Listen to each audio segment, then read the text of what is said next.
Hello, hello, hello, YouTube. How are you guys doing today? I hope everybody's doing well and you're having a great day thus far. Welcome back to Real Talk Therapy 101 with your girl, Ebony. We are talking about the prelude to self-care. So in order for us to get to being able to recognize what self-care looks like for us, we first have to establish some self-awareness and some self-love, guys. You know, self-love is the best love. So we're going to dive right into today's conversation so that we can stay on track. We can remain in our uncharted waters, and when the winds get a little rough, you can always reference back to these videos and figure out how and what you need to do, who you can call on, where you can go. And like I said, if it's something that I can assist you with, I know some really great people out here in this world that will be more than happy to assist you. So let's get right into it. So like always, our shirt of the day, today's shirt says "You Matter," and it's in the fatigue print. And of course under that Real Talk Therapy 101. And in these conversations for this week, leading up to us getting to a place of self-care, knowing our self-worth, recognizing who we are, knowing what we need in order to, understand what self-care looks like for us, we got to fall in love with, that's right, ourselves all over again. And that should be a daily thing that we do. Learning to fall in love with ourselves. So we done learned to fall in love with our children, our jobs, our family, our significant others, whether it's a boyfriend, girlfriend, spouse, husband, wife, what have you, our pets. We fall in love with things we love to do, but we forget about self. And so this week, we gotta put ourselves in the forefront. This week, you're learning that it's okay to be selfish in some aspects of your life. So before we get going, it's gonna go down to our bag of the day. Now, our bag of the day is my vintage Coach tote. Now, guys, this bag is about 8 or 9 years old. And I call it vintage because you can see the wear and tear from me having it. However, I won't part with it because you get what you pay for. There's absolutely nothing wrong with my bag, and it can be restored and repaired, but some things just need to be vintage. And I thought I'd pull my vintage out. This is the very first fatigue print that my plug, aka my husband, purchased for me, and it has been withstanding the test of time. And let's go down, try to do like we did yesterday. Shoes for the day, there's some that you guys have seen before. Just the all red Vapor Max because I am wearing my favorite color today. All right, so today we are going to reference in our session entitled "Looking for Love in All the Wrong Places." And we've heard that song or a version of that song by different ones throughout our lifetime. And from what I could gather from my research, it was originally performed by a country singer star named Johnny Lee. And Johnny Lee had this, had this song, and the first time I ever heard it was when the Little Rascals sang it on their movie. And if you are familiar with the Little Rascals, you're going to hear me talk about them a lot. Those were my guys growing up. That was one of my favorite shows to watch. And, Alfalfa was in love with Carla, and he just had to have Carla. And I can't remember, I know it was Buckwheat, and it might have been Stucky that had told her, you're looking for love in all the wrong places, and they sang that song. And if you guys are familiar with comedy series or sketch In Living Color, they did like a little comedy bit to it where they sang it, and he was like, whooping for love in all the wrong places, whooping for love. And just want to start out with going through a couple of the lyrics of this song, and we're going to go into how this can help you learn to look for that self-love, where to look for that self-love, and what it takes for you to recognize that self-love. Because once you develop self-love for yourself, you will stop accepting what people try to throw off on you and try to give you as a version of love. You will stop just taking what anybody tries to tell you is love, because you will have developed a self-awareness of what love truly is. We know from different books and different genres and different beliefs that love is an action word. It is not what I tell you, it's what I show you. And we're going to go into later on this week, loyalty versus love, or love. People are like, they want loyalty, not realizing that it's impossible to be loyal to something that you don't love. You have the ability to be disloyal. We all do. When you're feeling some kind of way, you have the ability to become a disloyal individual to a cause, a person, a job, or whatever. But if you love that job, person, or whatever, you end up finding ways to ask for forgiveness for your disloyalty, and you become loyal to the cause, the person, or whatever it is, again and again. This is my rendition of it. So when I break it down for you, I'm not asking you to adopt any way of thinking. I'm just asking you to entertain another way of looking at things, just in case the way you're looking at it is not working for you and helping you to get where you need to get. So it says, the first one says, well, I spent a lifetime looking for you. Single bars and good time lovers were never true. Playing a fool's game, hoping to win, and telling those sweet lies and losing again.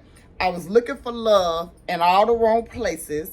I was looking for love in too many faces, searching their eyes, looking for traces of what I'm dreaming of, hoping to find a friend and a lover.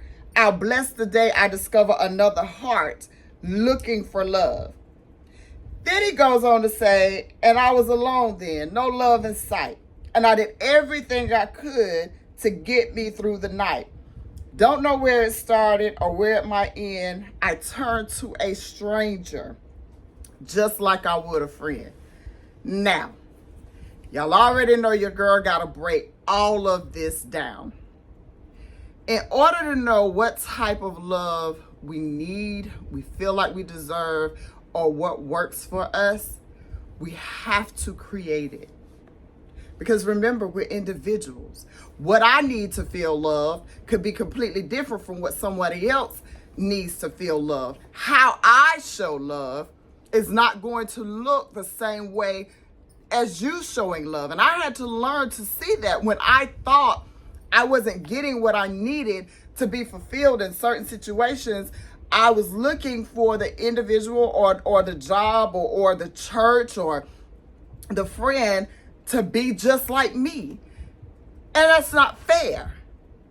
I had to look at how they gave all of these different things. And then you make it work for you if that's what you want.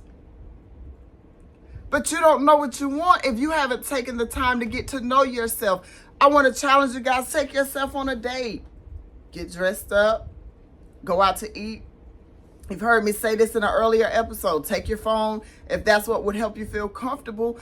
But get to know yourself. Get accustomed to being able to do things alone just in case you end up having to.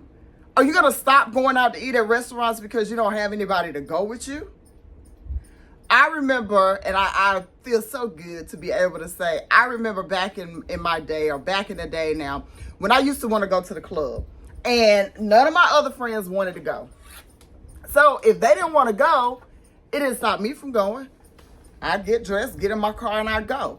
And at the time, I'm drinking, so if I had a drink or two, I knew I could only have one or two, and I had to drink water. But I danced. I wasn't the person who went to the club and hung on the wall or tried to look cute. No, I danced. Heels, shoes, whatever. I danced from the time I was paying my money to get in to the time that I left. And I was exercising and working and sweating the alcohol out because I knew I had to drive home if I went by myself. Now, those were not smart choices. Remember, guys, I told you I made some choices that were just not good, but it was what I did. And I'm thankful and grateful that I lived through it to be able to share with you a better way of doing things. So the way I did it was not the best way. It is definitely not a way that I recommend for any of you to operate in this day and time, but it's what I did at the time. But I thought ahead, planned ahead, or at least I thought I was being smart about it anyway. But he said I was alone.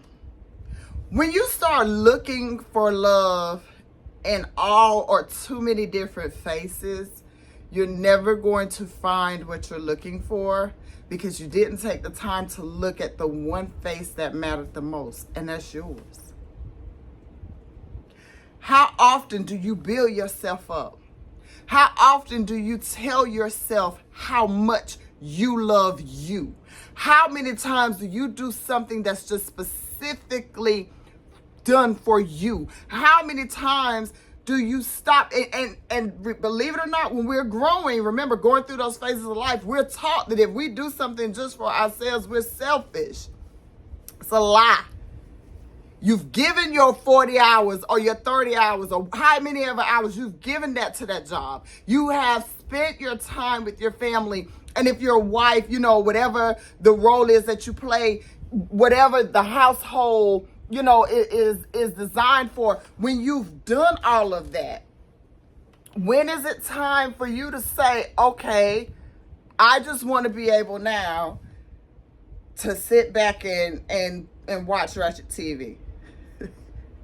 and or I just want to be able to go to, a place, go sit in the park, whatever it is. I don't know what it would be for you.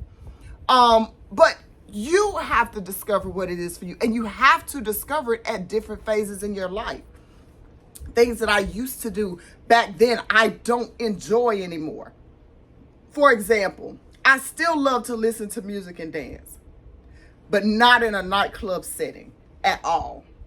I don't want to go to the club. I have no desire to go to the club. I don't want to, but when my family get together, or, I dance in my backyard or in my house when I'm listening to music, I still enjoy that activity, but the way I go about enjoying it is different now. It still brings me joy. It's still something that I like to do. And I've never had to have a dance partner. I don't have to have anybody to dance with you. Clear the floor, let me groove by myself has been what has worked for me. But you have some people who like to dance, but they feel like they have to have somebody to dance with. Guys, we do not have to have somebody to do everything that we enjoy doing with. You got to learn to enjoy some things on your own, because sometimes your partner, your husband, your wife, your friends, they may not be able to do it with you when you want to do it. They may not want to do what it is that you want to do in those settings. And then they have to be okay with you still being able to do those things that make you whole. So that's why you have to tap into learning how to look for love in all the right places. And the right place is right there. Let me see how I'm pointing. Right there. You. Look inside of you. Get to know you again. What do you like to do? I remember there was a time where I couldn't even answer that question because I was doing what everybody else in the world wanted me to do. And my husband said to me, what do you want to do? And I could not answer. And when he was trying to help me see that, I was too stuck in what I thought I already knew or wanted to see happen. I wasn't in a position to start looking at things outside of my box. You have to be open to that. But you also have to be selfish with what you discover and what is yours to do. You have to be able to say, hey, y'all, I don't feel like it today. You know, when you're on these jobs and everybody's going to lunch, if you're not ready to go to lunch, don't go. If you want to eat your lunch at 11 o'clock, go heat up your lunch and go to lunch at 11 o'clock. You don't have to wait to 12 to go with everybody else. I'm telling you, this day and age, when I'm at one of the places that I'm working, if I'm physically at the site and everybody is going to lunch, see y'all when you get back. I don't want to go, especially if the hour that we're going to be doing lunch is going to be spent talking about the work we just finished doing. It's called a lunch break for a reason. It's called a 15-minute break for a reason. It's a break from what you're doing. You got to reset. Give your mind time to start over. And then go back in here and let's finish the day. But if I got to come work, go to lunch and talk about work, come back and keep working, you done worked for an hour that you're not going to get paid for.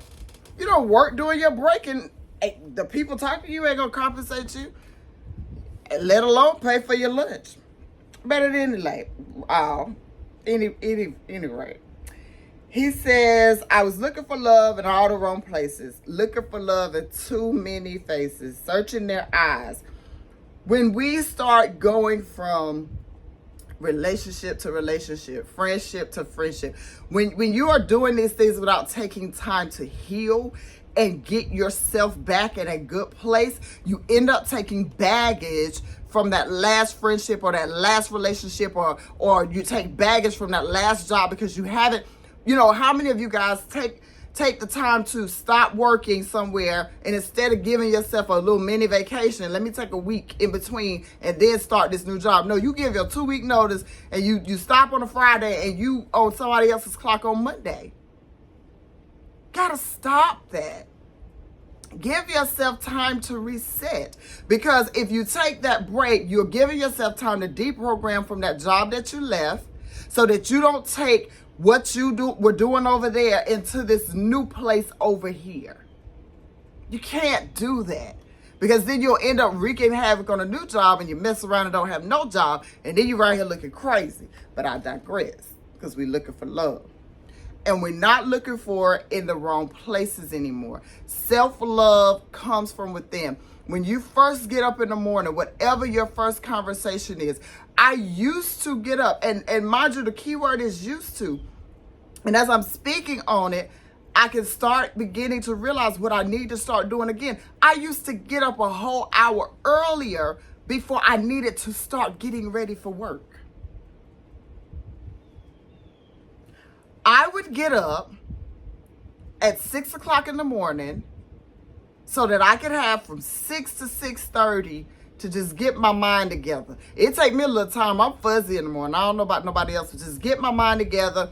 Get how I'm getting ready to get dressed. If my clothes are ironed and I got them out the night before, all of those different things. If I'm ready, if not, I got to figure out what I'm going to wear. That's a 30-minute window. Now I got 30 minutes of solitude. I pray. I used to pray and meditate. So now I need time to do that. And then whatever I received out of that prayer meditation, I would send it out to, friends, family. When I was big on social media, I used to put it out on social media, and I called it my spiritual journey thought of the day. And it was a spiritual journey because it didn't always come from the Bible. It didn't always come from church. It would come from that quiet and alone time of me spending time with my higher power and allowing them to conduct the day before I even left my house. Oh man, and just talking about it lets me know how good things used to go for me when I did that. It's been a while. So I might have to go back to that basic thing that worked for me. Now I'm getting, ready. I'm having breakfast if that's what I'm going to have, but I'm leaving early enough to go get breakfast, go get coffee, do whatever it is I need to do before I go to that job, because once I get to that job, I know anything that I had going on that's going to keep me distracted and keep me from performing for these 8 hours that I'm expected to get paid for, I've got to do the work. You can't work being worried about your kids at school. You can't work being worried about, your maid at home. You can't work being caught up in somebody else's drama. You got to learn to defog yourself. So when I would be driving to these locations, I don't listen to music. I try to just clear my mind. I need it quiet.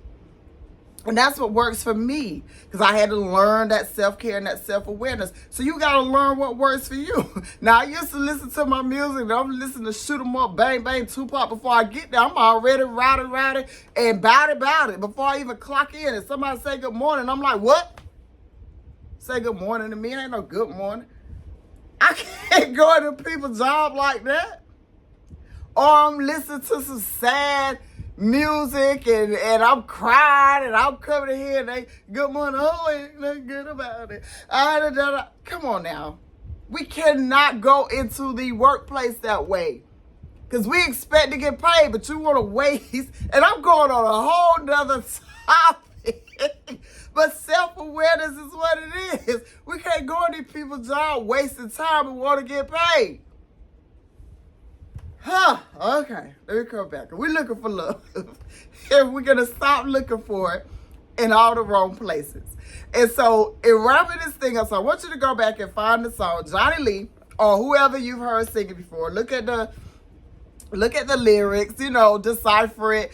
And learn to look into places, look within, find out who you are. And don't be ashamed of who you are and what you like. Because remember, you do not have to be what anybody else wants you to be. Just be you. Another powerful message from my husband.